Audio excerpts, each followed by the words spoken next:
Group of ইনষ্টিটিউশ্যনৰ আজি দীনদয়াল উপাধ্যায় গ্ৰামীণ কৌশল্য যোজনাৰ অধীনত এটা প্ৰশিক্ষণ কেন্দ্ৰৰ শুভাৰম্ভণি অনুষ্ঠানত উপস্থিত থাকোঁ আৰু আমি খুব অত্যন্ত আনন্দিত যে NRDS গ্ৰুপে যিসকল আমাৰ নিবনুৱা যুৱক যুৱতী বা যিসকল ল'ৰা ছোৱালীয়ে সংস্থাপন বিচাৰি আছিল সেইসকলক এখন উপযুক্ত প্লেটফৰ্ম এখন মঞ্চ দিছে আৰু ইয়াৰ পৰা বিভিন্ন বিষয়ত তেওঁলোকে প্ৰশিক্ষণ লৈ তেওঁলোক কৰ্মসংস্থাপনমুখী হ'বলৈ সক্ষম হৈছে। গতিকে চৰকাৰী চাকৰিত যিহেতু আজি সকলোকে সংস্থাপন দিয়াটো সম্ভৱ নহয়, বিভিন্ন ধৰণে এই ধৰণে বিভিন্ন বিষয়ত প্ৰশিক্ষণ লৈ তেওঁলোকে যাতে আত্মসংস্থাপন লাভ কৰিব পাৰে আৰু এই আত্মসংস্থাপনৰ জৰিয়তে তেওঁলোকে একগৰাকী মানৱ সম্পদ এগৰাকী সুস্থ নাগৰিক হিচাপে যাতে দেশৰ অৰ্থনীতি ৰাজ্যখনৰ অৰ্থনীতিলৈ অৰিহণা আগবঢ়াব পাৰে তাৰ কাৰণে এটা সুন্দৰ এখন মঞ্চ NRDSে দিছে। গতিকে মই NRDSক বহুত বহুত ধন্যবাদ দিছোঁ। NRDSৰ জৰিয়তে আজি ৭৭টা প্ৰশিক্ষণ কেন্দ্ৰ আজি অসমৰ বিভিন্ন অঞ্চলত তেওঁলোকে চলাইছে, কেইবাখনো তেওঁলোকে কলেজ চলাই আছে, কেইবাখনো তেওঁলোকে আমাৰ ইংলিছ মিডিয়াম হাইস্কুল চলাই আছে।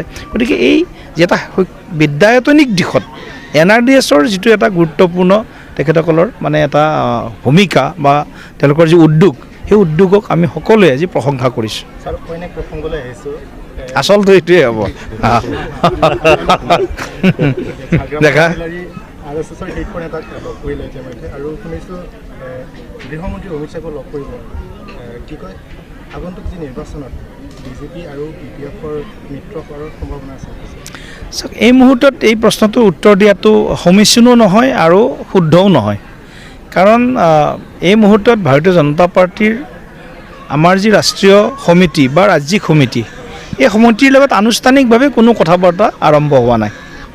গতিকে আমি ৰাষ্ট্ৰীয় সমিতিৰ এজন কাৰ্যকৰ্তা হিচাপে আমাৰ ওচৰত তেনেধৰণৰ বিষয় এতিয়ালৈকে আমাৰ দৃষ্টিগোচৰ হোৱা নাই।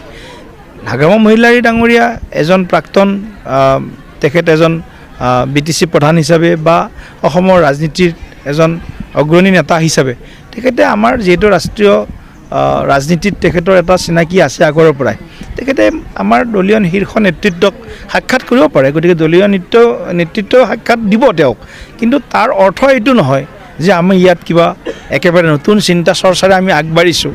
আমাৰ বৰ্তমান যিটো ছেটআপ আছে UPPLৰ লগত GSPৰ লগত আমাৰ চৰকাৰ চলি আছে, সেই মিত্ৰতা আমাৰ বৰ্তমান শক্তিশালী ৰূপত আছে। ইয়াত কোনো ধৰণৰ থুনুকা মিত্ৰতা নহয় এইটো।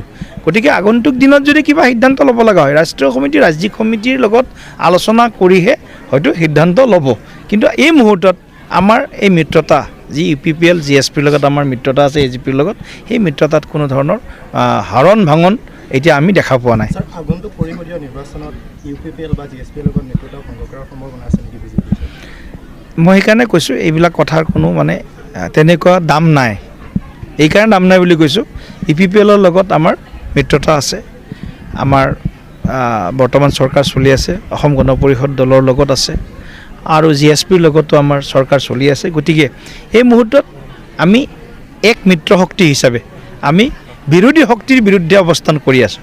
গতিকে এই এক মিত্ৰ শক্তিৰ যদি কিবা সিদ্ধান্ত ল'ব লগা হয় সময়ত যেতিয়া ৰাজনৈতিক পৰিৱেশ পৰিস্থিতি হ'ব তেতিয়া সময়ত সিদ্ধান্ত লোৱা যাব, কিন্তু আজিৰ দিনত তেনেধৰণৰ কোনো সম্ভাৱনা নাই।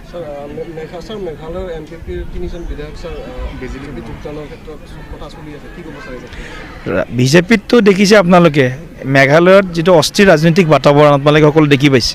কিছুদিন আগত কংগ্ৰেছৰ কেইবাজনো 7জনকৈ MLA তৃণমূল কংগ্ৰেছত যোগদান কৰিছিল। গতিকে মেঘালয় বা অন্য ৰাজ্যবিলাকত কিছু আমাৰ উত্তৰ পূৰ্বাঞ্চলৰ তেনেকুৱা এটা পৰম্পৰা, নিৰ্বাচন আহিলে কিছু মানুহে নিজৰ দল ত্যাগ কৰি বেলেগ দলত যোগদান কৰা এটা পৰম্পৰা আছিল, লাহে লাহে কমিছে, কিন্তু 2এখন ৰাজ্যত আছে। গতিকে মই ভাবোঁ বিজেপিত যদি দেশৰ ৰাইজৰ হৈ কাম কৰিব, ৰাজ্যখনৰ জনতাৰ হৈ কল্যাণৰ হৈ কাম কৰাৰ কাৰণে কোনোবা যদি বিজেপিত যোগদান কৰিব বিচাৰে তেনে ভাৰতীয় জনতা পাৰ্টি সেইসকলক আমি আঁকোৱালি ল'ম, আঁকোৱালি লোৱাৰ পৰম্পৰা আছে।